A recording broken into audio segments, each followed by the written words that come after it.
So Gareth, can you tell us about Marston Group?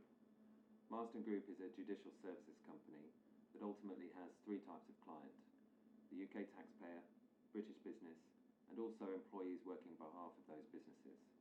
And we seek to obtain compliance with orders of the court, whether that's through tracing, investigations, negotiated payment plans, advice sector referrals, or through our network of over 400 field agents. For taxpayers, we work with the Ministry of Justice, the Child Support Agency, and over 100 local authorities.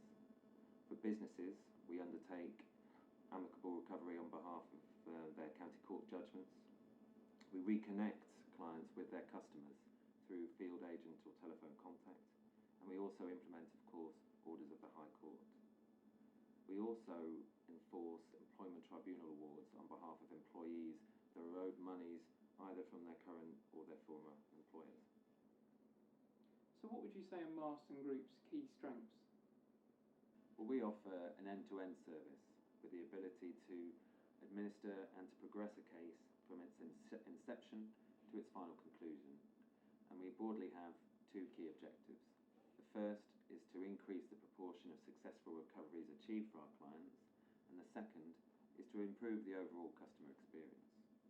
By way of example, over the last 5 years, our payment rates achieved for our magistrates court clients have increased by over 80%.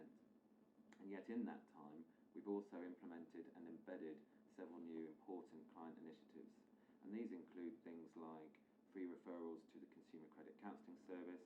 We've set up welfare teams within each of our customer contact centres to help identify and then to work with debtors that may be potentially vulnerable. We've also pioneered the use of body-worn video cameras that can help provide reassurance to debtors, to advice agencies and to our clients that those doorstep interactions are being independently assessed. And I really believe that strong performance rates and ethical recovery are not mutually exclusive objectives. And I also believe that Marston Group are leading the way in actually demonstrating that. So what are Marston's plans for the next 12 months? We intend to secure further long-term finance for the group, and this will allow us to achieve our strategic objectives. We'll continue to develop corporate partnerships, to work with different organisations whose expertise is complementary to our own. We'll consider acquisitions, but only where those acquisitions clearly enhance the overall service delivery proposition for our clients. In other areas, we intend to expand our advisory board, and there are a number of potential candidates whose expertise and whose experience is very relevant to the group.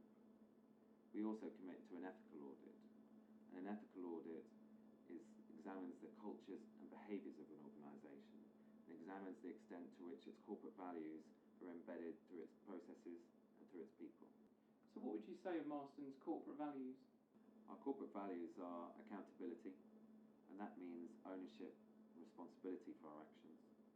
It means transparency, being open in the way we do our business and by making information publicly available. It means innovation, embracing new ideas and being open to new technologies. And it means respect for each other and for the debtors with whom we interact. So how do you see Marston growing in the future? Well, Marston sees a need for a large-scale judicial services corporate, one that's focused on administering and recovering debts owed to government departments and to businesses. And this can be achieved through an efficient, integrated end-to-end process, one that makes effective use of technology, but also makes effective use of advice sector partnerships. The Fraud, Error and Debt Task Force, set up by the Cabinet Office and Francis Maude, has identified that £28 billion is owed to government departments in various ways.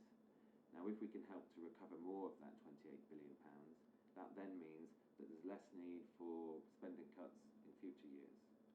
Now at Marston, we feel that we've developed a prototype, tracing, compliance and recovery model that can help to achieve this.